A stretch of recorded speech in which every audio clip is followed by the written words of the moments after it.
Olá pessoal, tudo bem? Sejam bem-vindos a mais um vídeo do canal Marketando com Rogério Campos.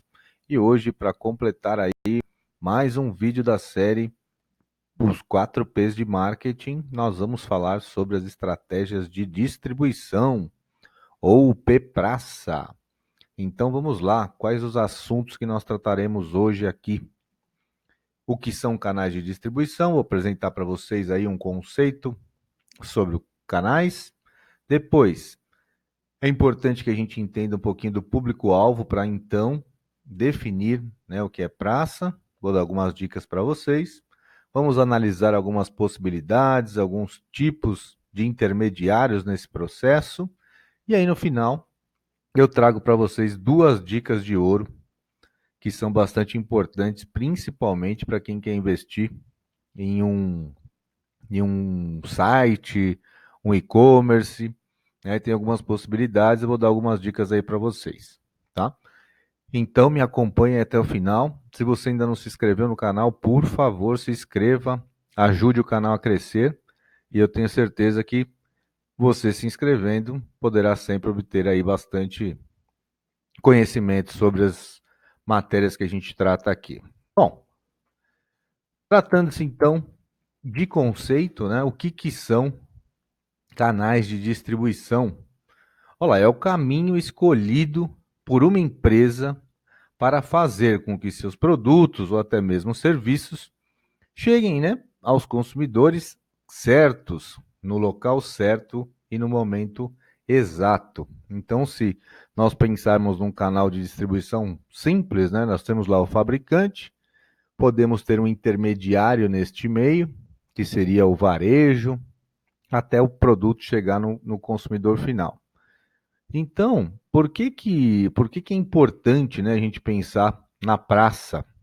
Porque é isso que vai definir exatamente a maneira com que esses consumidores vão poder comprar os produtos. Então, da gente pensar nos 4 P's, a gente tem lá o P de produto, fiz uma estratégia maravilhosa, já acertei meu preço, está tudo bem definido, mas como é que eu faço para poder distribuir então esse meu produto? E é claro, existem algumas estratégias aí no meio disso. Então, o primeiro ponto que eu gostaria de informar vocês, sempre quando a gente for pensar em estratégia de distribuição, onde é que eu vou escolher meu local, seja ele o físico, ou se eu vou escolher intermediários para me ajudar aí nesse processo, eu tenho que pensar sempre no meu público-alvo. Eu tenho que entender quem são as pessoas que consomem o meu produto ou os futuros consumidores do meu produto, para que aí então eu possa definir mais acertadamente qual será o meu ponto de partida. Então, se a gente analisar essas 4 imagens aí, né? Então eu tenho um brigadeiro ali, um cupcake, um bolo, um hambúrguer e produtos de limpeza. E aí, se você tivesse com algum desses produtos, ou então vamos pensar, né? Pensa aí você num produto ou no serviço que você gostaria de implementar ou que já está trabalhando com ele. Se a gente tem ali um hambúrguer, será que vale a pena fazer, né, montar um ponto fixo? Será que meu público-alvo passa por esse meu ponto fixo? Será que essa é a melhor medida? Ou será que eu posso usar de intermediários nesse processo? Imagina você que você agora está vendendo aí produtos de limpeza, né? Você fez parceria aí com um químico, ele desenvolveu uma série de produtos. Talvez seja mais interessante você pensar no intermediário, ou seja, você vai revender esse produto para o intermediário e o intermediário vai transferir para o consumidor final, né? Então a gente tem sempre que pensar no custo desse processo, né? Se eu for montar uma loja física ou se eu for vender para o intermediário, eu tenho que pensar na minha mão de obra. Vamos imaginar que você tem aí uma pequena empresa ainda, que, né, você tem bastante capacidade técnica de produção de um produto ou de um serviço e não tem mais mão de obra. Então, neste caso, seria muito mais interessante você pensar no intermediário para esse processo. Por quê? Porque aí você vai ficar responsável e com a cabeça sempre voltada para a produção do teu produto. Então, às vezes eu percebo, né, que muitos empresários eles têm bastante conhecimento técnico para desenvolvimento de produto, aí acaba montando uma loja, só que ele tem que ficar na loja vendendo, ele tem que fabricar o produto, e aí o que que acontece? Não acontece nada, né? Porque ele não consegue cuidar de tudo, as vendas começam a cair, e aí não adianta nada. Então, é muito importante pensar no intermediário. Se eu vou vender um cupcake, um brigadeiro, um doce, um bolo, ou até mesmo hambúrgueres, eu posso pensar, né, que o mercadinho lá do bairro, ele pode ser um intermediário. Então, foi isso que eu disse. Pensa no seu business, né, na sua atividade principal e deixa que um outro que já tem know-how para isso possa fazer o encaminhamento dos seus produtos. Então, nesse caso, seria mais interessante você utilizar de intermediários.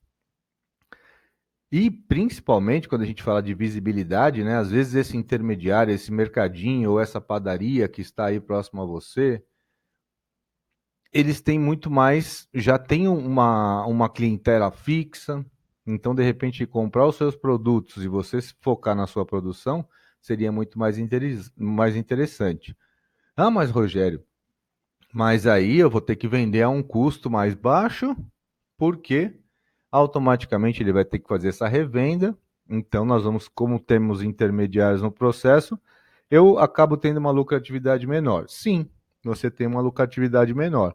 Porém, às vezes vale muito mais a pena ter uma lucratividade menor e passar para quem tem know-how para vender o teu produto do que você se preocupar com as duas situações, que seria a situação da produção e também da venda. Então é importantíssimo você pensar.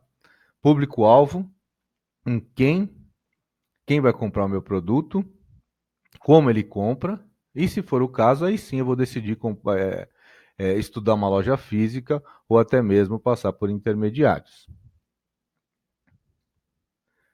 Se a gente for pensar, né, só para esclarecer para vocês o que são alguns tipos de intermediários, nós temos aí o varejista, que é quem realiza então a venda de bens ou serviços diretamente ao cliente final. Então pensa que o varejo é o supermercado, a papelaria, a farmácia, um bazar, loja de calçados e por aí vai. Depois nós temos o atacadista. Então esse atacadista ele acaba vendendo para outros comerciantes. Então imagina que lá na primeira ponta tem a fábrica, vamos imaginar assim, que é quem fabrica o produto. Aí pode passar por um atacadista que compra em grandes quantidades e depois repassa para o varejo. Ou eu sou o fabricante, posso vender direto para o varejista e o varejista repassar para o cliente final. E também eu tenho a figura do distribuidor, que é quem vende, armazena, dá assistência técnica. Então esse distribuidor ele é muito mais especializado numa série de outros produtos e ele pode então encaminhar melhor as demandas. Tá? Então vai depender, claro, do tamanho da tua empresa, do teu porte, e aí importante sempre é pensar que esses intermediários que estão nos processos, eles são aliados para o crescimento da tua empresa. Então vamos imaginar assim, vamos ter sempre em mente que cada um no seu quadrado. Então se você é bom na produção e ainda não tem condições de fazer investimentos em loja física e você acredita, então, que o outro é mais especializado nisso? Como eu falei anteriormente, vale mais a pena você ter uma margem um pouquinho menor, só que você vai ter um volume maior. Então, não adianta querer fazer 1000 coisas ao mesmo tempo, principalmente quem tem uma empresa ainda muito pequenininha, porque não vai conseguir fazer. Então, pense nesses aliados, porque vai ajudar no crescimento da tua empresa. Bom, aqui eu tenho um outro exemplo. Eu tirei aqui os produtos de limpeza, deixei só os outros itens aqui, né? Mas vamos pensar numa distribuição móvel, né? Então vamos imaginar que você é fabricante lá do brigadeiro, ou do hambúrguer, ou dos bolos no pote, enfim. E aí você pode, então, ter uma distribuição móvel, que seria aliar a um food bike. Então, quer dizer, uma bicicleta, né? Bastante bem apresentada, aonde você pode utilizar para fazer a venda. E aí você pode estar um dia num ponto, outro dia no outro, e ainda pensar em eventos. Porque será que o seu público-alvo é o público também de eventos, né? Então, perceba que aí, né, você já tem uma dica de ouro aí pensando em outras possibilidades. Aí o seu negócio começa a dar certo, você começa, ao invés de ter uma bicicleta, você passa a ter duas, você já contrata um profissional para te ajudar nas vendas, você se concentra mais na distribuição, e daqui a pouco, dependendo da situação, por que não transformar o seu produto em uma franquia? Por que não transformar, né, as food bikes ou até mesmo food trucks, enfim, ou pequenas lojas físicas em franquias? Então é importante, né, para virar franquia, você tem que testar primeiro o teu produto, se o seu modelo de negócio ele vai dar certo, e dando certo você começa a pensar em replicar este modelo.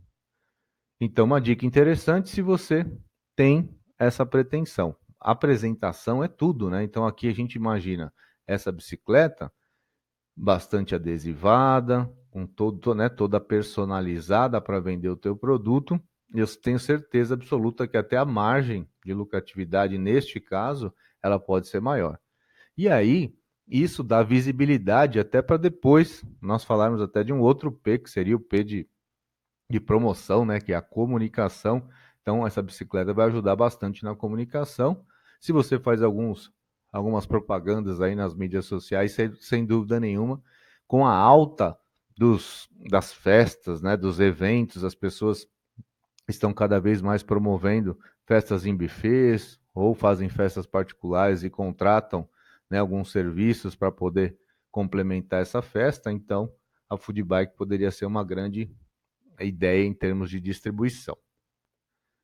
Então, vamos pensar, né, que você tem um produto físico aí que você fabrica, né, lingerie, vendo microfone, vendo celular, vendo temperos, vendo vestuário, tênis e até mesmo, né, olha lá, amendoim, castanha do Pará, amendoim japonês, sei lá, uma série de outras coisas aí, né? Aí você fala, não, eu vou vender pela internet, eu não quero loja física, então eu vou construir um site, né, um e-commerce, uma loja de comércio eletrônico e vou vender meus produtos. Pode ser uma possibilidade? Não tenha dúvida que sim. Mas, e aí? Será que vale mais a pena eu criar um site para eu vender online? Ou vale mais a pena eu investir num marketplace? Mas o que é um marketplace? Vamos imaginar, você já deve ter ouvido falar da Magazine Luiza, das lojas americanas, do Submarino, da própria Amazon e por aí vai. Então, essas empresas que eu acabei de citar, elas são esse marketplace, ou seja, elas vendem uma série de produtos dos mais diversos tipos, por isso que eu coloquei vários tipos aqui, elas vendem em parceria. Então você imagina que você tem uma empresa, que você é micro ainda, aí você está decidindo, né? Não vou criar loja física, vou partir para o site. Só que para você ter todo o know-how de fazer com que você otimize seu site para as pessoas, a hora que fizerem algum tipo de busca, entrarem no teu site para comprar um produto, isso pode levar bastante tempo. Agora, se você já imaginou vender nessas empresas, que aí eles vão ser o intermediário desse processo para te ajudar na venda. Então, o que acontece? Você vai lá, cadastra todos os seus produtos. Eu acabei não citando o Mercado Livre, né? Mas é uma outra opção também bastante interessante. Você cadastra todos os seus produtos. Esses marketplaces, eles são especializados em tentar comunicar e se aproximar, né? Aproximar o teu produto daquele que é potencial cliente, facilitando todo o processo. Então, quer dizer, você tem o produto, você coloca ele nessa loja virtual, você mesmo fica responsável pela entrega e paga um percentual para esses marketplaces. Então, eu de você, neste momento, né, iniciando, ainda que eu não tenho talvez tanta intimidade com site, com otimização de site, com pensar em estratégias de propaganda para vender o meu produto e tudo mais, eu posso ter este tipo de estratégia de distribuição que, sem dúvida nenhuma, para quem ainda é pequeno, vai valer muito mais a pena. Por mais que eu pague um percentual de venda para esses marketplaces, mas eles são especializados nessa situação e sem dúvida nenhuma que vai trazer benefícios para você. Bom, minha gente, falamos aí então do terceiro P, que é a praça. Eu espero que vocês tenham gostado. Se gostou, por favor, dê um like e também faça seus comentários aí no final. O que você achou do vídeo, o que você tem de proposta aí para outros vídeos que a gente vá elaborando. Tá bom? Um abraço para você e até a próxima.